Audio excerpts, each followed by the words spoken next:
Good morning, brothers and sisters.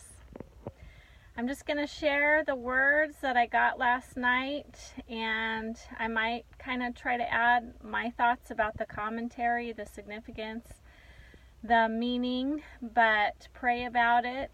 And I just pray that the Lord will use this information how He wants it used for waking people up or whatever He wants to use this for. But the words that I heard last night are, and it's going to sound probably kind of weird at first, but maybe as we break it down it'll make more sense.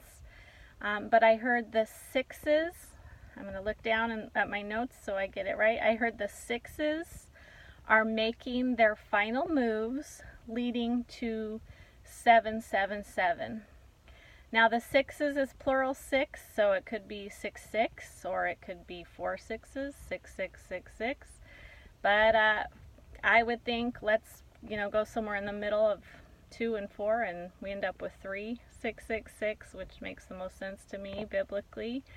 And 6 is imperfection. It can mean man, because we are imperfect, and without God we can act completely unholy and sinful. So the sixes, I think of man, and 666, I think of basically the false religion of politics and money that many people kind of elevate in their hearts and their lives, sometimes replacing or competing with keeping the Lord Jesus as the Lord of their hearts. So I just feel like the sixes, the 666, the system that is against Christ. You can't love God and love money.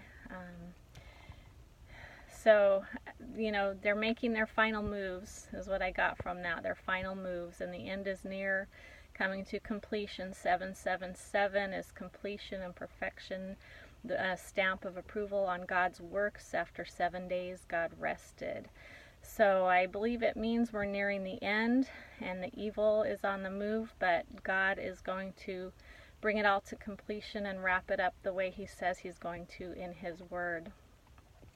The other word I heard was trade atmosphere, which does kind of relate to the kings of the earth making their final moves, imperfect kings, and just kind of the trade atmosphere that we have going on right now. So I'm not going to say a lot about that because I'm not a political commentator, but trade atmosphere was words I heard last night.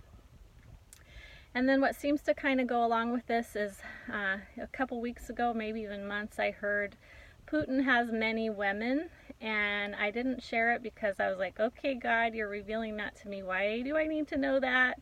And why do I need to share that with anyone else? But this morning, as I started thinking about it, I know there's been a female spy in the news for Russia.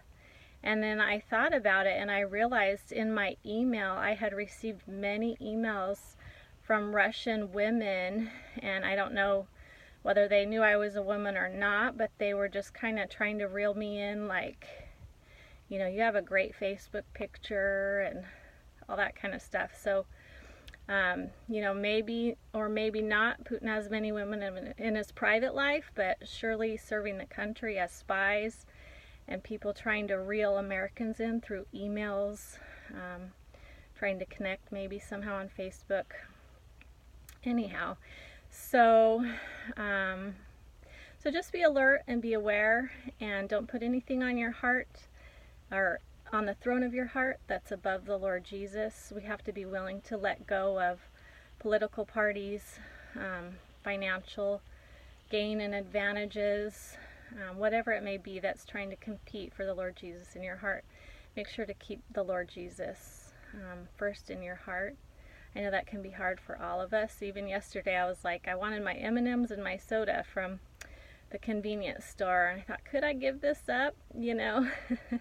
So it brings me some joy, but maybe I could spend my time praying instead or something. So anyways, just a challenge today to keep the Lord first, and God bless you guys. God bless you, brothers and sisters, and keep looking up. God is our hope.